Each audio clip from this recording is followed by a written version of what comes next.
Hello, welcome back to my channel. আপনারা আশা করি সবাই ভালো আছেন। আমিও ভালো আছি। আজকে আলোচনা করব বিটকয়েন নিয়ে, পাশাপাশি টোটাল থ্রি নিয়ে এবং কিছু অল্টস কয়েন নিয়ে আলোচনা করব, যেই অল্টস কয়েনগুলো ইনভেস্ট করলে আপনারা ভালো একটা প্রফিট করতে পারবেন সামনের দিকে। সো প্রথমত বলে রাখি, এই মার্কেটে কিন্তু সবাই প্রফিটের জন্যই আসে, কেউ কিন্তু লস করার জন্য এই মার্কেটে কখনো ইনভেস্ট করে না। সো অনেকেই আছেন যারা এত ঝামেলার মধ্যে যাইতে চান না, তারা চিন্তা করেন যে কিছু কিছু অল্টস কয়েনের কথা বলুন বা কিছু কয়েনের কথা বলুন, যে কয়েনগুলোতে ইনভেস্ট করলে আমার প্রফিট শিওর আসবে কোনো না কোনো সময়, 6 মাস বা 1 বছর বা 2 বছরের মধ্যে। তাতে ওদের কোনো সমস্যা নেই, এমন কিছু কয়েনের নিয়ে আলোচনা করবো। সো প্রথমে বিটকয়েন নিয়ে আলোচনা করি। দেখুন, বিটকয়েনের কথা যদি আমি বলি, সেক্ষেত্রে আজকে একটা শেয়ার করি, এই জায়গাটাতে আমি চার্ট শেয়ার করি। সো এই জায়গাটাতে কিন্তু একটা ভালো জোন আছে, এই জায়গাটাতে মার্কেট আসা পর্যন্ত 88,000-এর এই জায়গাটাতে। হ্যাঁ, সো এই জায়গায় যদি মার্কেট এখান পর্যন্ত আসে, দেন আবার কিন্তু মুভমেন্ট আরো উপরের দিকে যাবে। ঠিক আছে, বাট এখান থেকে যদি ফল ডাউন করে, তাহলে ফল ডাউন নিচের দিকে কিন্তু আরো মার্কেট পড়ে যাবে।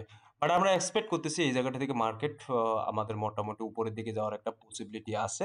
সো এই চার্টটা আমি শেয়ার করি, আমি এই জায়গাটাতে আপনাদেরকে দেখাচ্ছি, তাহলে মনে হয় বেস্ট ভালো হবে। ঠিক আছে, এই জায়গাটাতে কত 88,000 জায়গা। ঠিক আছে, সো এটা হচ্ছে বড় টাইম ফ্রেমের চার্ট, এবং বড় টাইম ফ্রেমের চার্টে কিন্তু মার্কেট, বিটকয়েনের মার্কেট এখন পর্যন্ত বুলিশ। ঠিক আছে, যদি ছোট টাইম ফ্রেমের চার্টে আমি দেখি বিটকয়েনের ক্ষেত্রে, সেখানে আমরা একটু লক্ষ্য করি, সেই জায়গায় মার্কেটে কিন্তু মোটামুটি একটা ভালোই দেখা যাচ্ছে যে 5 মিনিটের টাইম ফ্রেমে যদি আমরা দেখি, এই জায়গাটাতে মার্কেট কিছুটা নিচের দিকে আসে।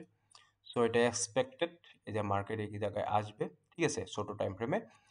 এটার একমাত্র কারণ হচ্ছে ট্রেডারদের জন্য, ট্রেডারদের ধরার জন্য এই জায়গায় মার্কেটগুলো এইভাবে আসে। সো এটা সুইং হাই সুইং ল এই জায়গাটাতে বারবার আমরা দেখতে পাচ্ছি। সো এটা ট্রেডারদের জন্য। ঠিক আছে, সো সেকেন্ড, এখন কথা হচ্ছে যে ভাই, কোন কয়েনগুলোতে ইনভেস্ট করলে আমরা ভালো একটা প্রফিট করতে পারবো, বা কোন কয়েনগুলোতে ইনভেস্ট করলে আমরা আর কোনো টেনশন করা লাগবে না যে সামনের দিকে এই কয়েনগুলো ভালো কিছু করবে না, এরকম কোনো টেনশন করা লাগবে না। ঠিক আছে, সো প্রথমত চলে আসি সোলানা নিয়ে। সোলানা নিয়ে আমি এর আগেও অনেকবার আলোচনা করছিলাম, তারপর সোলানা নিয়ে আলোচনা করি। কারণ দিন শেষে আপনারা কিন্তু ইনভেস্ট করেন, প্রতিনিয়তই ইনভেস্ট করেন, এবং অনেকে কিন্তু এমন কিছু কয়েনে ইনভেস্ট করেন যে কয়েনগুলোর কোনো আগামাথা কোনো কিছুই থাকে না। ঠিক আছে, দেখুন, সোলানা তার অল টাইম হাই ক্রিয়েট করার পর আবার কিন্তু 2021 সালের নভেম্বরে অল টাইম হাই ক্রিয়েট করার পর আবার কিন্তু মার্কেটের নিচের দিকে চলে আসে, এবং হিউজ পরিমাণে এই জায়গায় ফল ডাউন হয়। এবং পুরো, যদি আপনার মার্কেটের এই জায়গাটা সিনারিওটা দেখেন, $30 $32 এই জায়গাটাতে যদি আমরা দেখি, সেখানে $7-8 পর্যন্ত চলে আসে। সো অন্যান্য কয়েনের কথা যদি বলি, সেক্ষেত্রে ওই কয়েনগুলা এখন পর্যন্ত তার অল টাইম হাই ব্রেক করতে পারে নাই 2021 সালে অল টাইম হাই লাগানোর পর। বাট সোলানার কথা যদি আমি বলি, নতুন করে কিন্তু আবার অল টাইম হাই এই জায়গায় ক্রিয়েট করছে, যেটা এক্সপেক্টেড ছিল। কি কারণে? কারণ সোলানা ব্লকচেনে অনেক কয়েন তৈরি হচ্ছে, বা সোলানার যে ট্রানজেকশন এটা হিউজ পরিমাণে, এবং সোলানার পপুলারিটি বেশি অন্যান্য কয়েনের তুলনায়। সো দ্যাটস ওয়াই কিন্তু এই কয়েনটাতে আমরা ভালো একটা মুভমেন্ট দেখতে পাচ্ছি সব সময়। ঠিক আছে, তো এই কয়েনটাতে আপনারা চোখ বন্ধ করে এই জায়গায় ইনভেস্ট করতে পারেন, কোনো সমস্যা নেই, এবং এই কয়েনটা আরো উপরের দিকেই যাওয়ার সম্ভাবনা সবচেয়ে বেশি আছে অন্যান্য অল্টস কয়েনের তুলনায়। সো তারপরে যেই কয়েনটার কথা বলবো, সেই কয়েনটা হচ্ছে ইথিরিয়াম। ইথিরিয়াম যদিও আমাদেরকে হতাশ করে, বারবারই হতাশ করে, এবং আমরা দেখতেছি। বাট ইথিরিয়ামের যেই জিনিসটা আছে, ইথিরিয়ামের যে ফাউন্ডার আছেন, তিনি কিন্তু চেষ্টা করতেছেন এই জায়গায় চেঞ্জ আনতে, এবং চেষ্টা করতেছেন ইমপ্রুভ করতে, তাদের ওয়েবসাইট ইমপ্রুভ করতেছে, তাদের কাজগুলো ইমপ্রুভ করতেছে। সো দ্যাটস ওয়াই কিন্তু আমরা ইথিরিয়ামকে ভালো একটা চোখে দেখি, বা ভালো মোমেন্টাম এটা আসবে সামনের দিকে, এই চোখে কিন্তু আমরা সবসময় দেখি। এবং তার অল টাইম যে হাই ক্রিয়েট করছিল 2021 সালে, দেন তারপর কিন্তু আর অল টাইম হাই ক্রিয়েট করতে পারে নাই। কিছুদিন আগে ওই জায়গায় যদি আমরা দেখি, যে জায়গায় সোলানা অল টাইম হাই নতুন করে ক্রিয়েট করছে, সেই জায়গায় কিন্তু মোটামুটি 4,000-এর কাছে গেছিল ইথিরিয়াম। ঠিক আছে, বাট এখন যদি যে পজিশনে আছে ইথিরিয়াম, এই পজিশনে কিন্তু আপনারা ইথিরিয়াম বাইং করতে পারেন কোনো দ্বিধা ছাড়াই। ঠিক আছে, এবং এই কয়েন কিন্তু সামনের দিকে ভালো একটা অবস্থানে যাবে।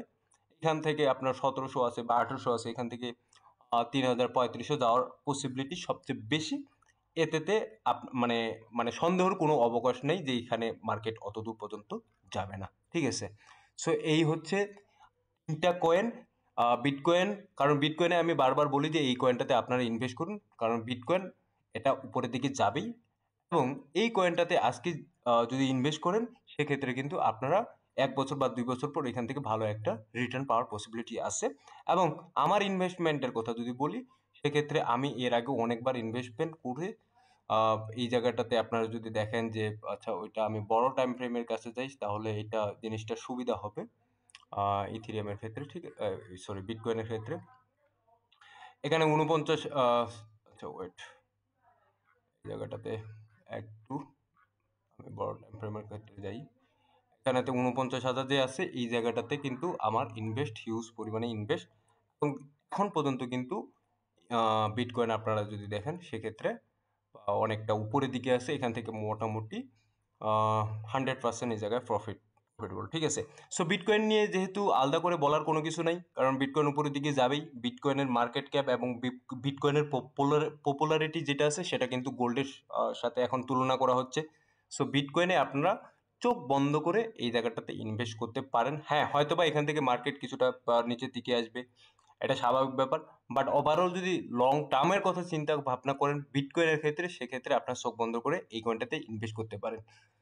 সো আরেকটা কয়েন আছে যে কয়েনটা হচ্ছে আপনাদের রেন্ডার কয়েন। রেন্ডার কয়েনটা নিয়ে একটু আলোচনা করি। দেখুন রেন্ডার কয়েনটা হচ্ছে এই মুহূর্তে অলস যে কয়েনগুলো আছে তাদের মধ্যে কিন্তু একটা অন্যতম একটা অলস কয়েন রেন্ডার কয়েন। রেন্ডার কয়েনের অনেক আপনার ইউজ কেস আছে এবং রেন্ডার কয়েন অনেক জিনিসের সাথে পার্টনারশিপে আছে। সো এই কয়েনটাতে আপনারা কিন্তু ইনভেস্ট করতে পারেন চোখ বন্ধ করে। তার অল টাইম হাই যদি আমরা দেখি, অল টাইম হাই ক্রিয়েট করছে 20 মার্চ 2024 সালে। তারপরে কিন্তু এই জায়গাটাতে এখন আছে, এবং এটা যদি কয়েনটা দেখি মোটামুটি তার যে সাপোর্ট এরিয়া আছে সেই সাপোর্ট এরিয়াটা কিন্তু টাচ করছে। এই জায়গায় যে সাপোর্ট এরিয়াটা আছে $2 $2.5 কাছাকাছি, এবং ওইখান থেকে কিন্তু এখন রেন্ডার কয়েন $4 $4.5 আছে। $2 পর্যন্ত কিন্তু আসছিল, $2 $2.5 পর্যন্ত আসছিল। সো এই জায়গায় চোখ বন্ধ করে আপনারা ইনভেস্ট করতে পারেন। এই কয়েন ভালো একটা পারফরমেন্স করবে সামনের দিকে। এই তো গেলো কয়েকটা কয়েনের কথা। এখন এই কয়েনগুলোতে যদি আপনি ইনভেস্ট করেন অবশ্যই ভেবেচিন্তে ইনভেস্ট করবেন। আপনার পোর্টফোলিওর যেভাবে ম্যানেজমেন্ট করতে হয়, পার্ট বাইং করতে হয়, সেভাবে কিন্তু এই কয়েনগুলোতে ইনভেস্ট করবেন। এখন আসি টোটাল থ্রি নিয়ে। টোটাল থ্রির কথা যদি বলি এই ক্ষেত্রে একটু হতাশার জিনিস। আমরা যদি বিটকয়েনের পারফরমেন্স দেখি, বিটকয়েনের পারফরমেন্সের তুলনায় কিন্তু টোটাল থ্রির পারফরমেন্স ঠিক ততটা ভালো না। এখন বলতে পারেন যে ভাই বিটকয়েনের সাথে টোটাল থ্রি বা অল্টস কয়েন কিভাবে তুলনা করেন। দেখুন আমি মার্কেট ক্যাপের কথাও যদি আপনারা একটু চিন্তা করেন, বিটকয়েনের মার্কেট ক্যাপ এবং টোটাল থ্রির মার্কেট ক্যাপ যেইভাবে বিটকয়েন নিচের দিকে আসছিল এবং নিচের দিকে আসে এই জায়গায় 74-75 হাজার পর্যন্ত আসছিল। সো এটাও কিন্তু কলাপস করে, ঠিক আছে। আপনার টোটাল থ্রি মানে অল্টস কয়েনগুলো, অল্টস কয়েন যেখান থেকে কলাপস করে ওইখান থেকে উপরে যতটুকু গেছে তার চেয়ে কিন্তু বেশি বিটকয়েনের পারফরমেন্সটা আমাদের লক্ষ্য করতে পারতেছি আমরা। আপনারা যদি দেখেন একটু লক্ষ্য করে চার্টের দিকে, তাহলে কিন্তু টোটাল থ্রির তুলনায় বিটকয়েনের পারফরমেন্স খুবই ভালো। এবং এখানে টোটাল থ্রির আরো হতাশার কারণগুলো আমি বলি। প্রতিনিয়ত কিন্তু এই জায়গাটাতে আপনাদের নতুন নতুন কয়েন আসতেছে, বাট নতুন নতুন কয়েন আসার পরেও এই জায়গাটাতে মানি ইনজেক্ট হচ্ছে না বা মানি আসতেছে না। উপরন্তু এই জায়গায় যেই মানিটা আছে সেই মানিগুলাই কিন্তু আবার স্যাচুরেশন হচ্ছে এবং অন্যান্য নতুন নতুন কয়েনগুলোতে ইনভেস্ট হচ্ছে। সো এই জায়গাটাতে কিন্তু আসলে একটু হতাশার যে সেইভাবে টোটাল থ্রি পারফরমেন্স করতে পারতেছে না। যতক্ষণ পর্যন্ত টোটাল থ্রি পারফরমেন্স করতে পারবে না ততক্ষণ পর্যন্ত কিন্তু বিটকয়েনের ডোমিনেন্স কমবে না, এটা মাথায় রাখেন, ঠিক আছে। সো বিটকয়েনের dominance depends on total three. বিটকয়েনের ডোমিনেন্স একা একা কোনো নিজস্ব কোনো কাজ নেই, ঠিক আছে। বিটকয়েনের ডোমিনেন্সে নির্ভর করতেছে টোটাল থ্রির উপর, অলস কয়েনের মার্কেট ক্যাপের উপর, ঠিক আছে। এই গেল আজকের অবস্থান। সো আশা করি আপনারা ভালো থাকেন, সুস্থ